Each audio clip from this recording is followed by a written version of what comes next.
Cultural shock is an experience a person may have when one moves to a cultural environment which is different from one's own. This will happen commonly among the international students, and my video invites some of my friends. They all come from Canada for 2 or 3 years. I interviewed them what type of the problem did they meet when they come to Canada, and I asked them what type of adjustment do they suggest. So this is my 4th year here, and I think I spent like around 2 years to get used to everything here. But there's still some culture shock. Yeah, I think the tips problem would be one of the differences between Western culture to the Eastern culture. So we usually don't pay tips to the servers because our bill is already include the tax and the tips. So I think it's a little bit awkward when the local servers ask me for tips. I totally agree.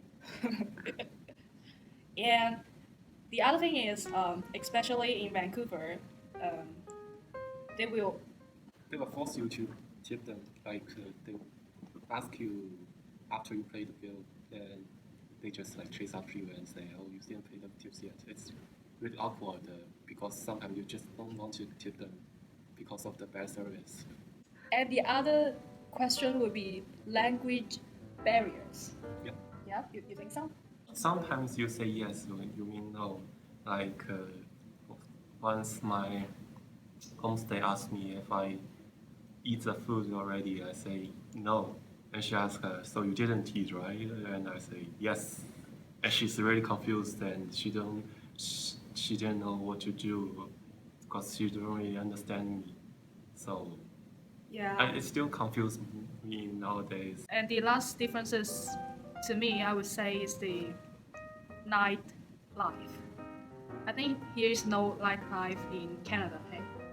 Don't you think so? Yeah. But Chinese cannot without. I think Chinese cannot without KTV, shopping center, and that kind of nightclub. Yeah, like nightclub. Yep. Cannot live without that entertainment, and we cannot find any entertainment like the urban entertainment here. They're more close to nature. Like they like to hiking, skiing. I always spend some time on like local event or local festival, and I back to China.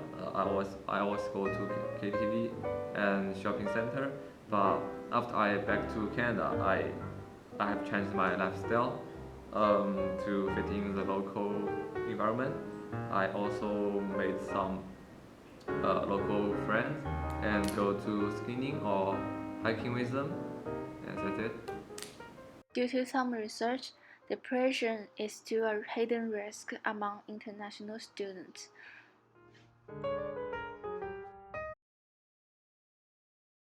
For me, I think the best way to slow the cultural shock and to do the adjustment is to sign up activity for my enjoy. Like I spend some time with the local friends to go out and do some activities at some peak, or we can join some clubs. In the end, I hope my video can help some of my international friends to help them feel better when they study abroad. And thank you guys for the watching.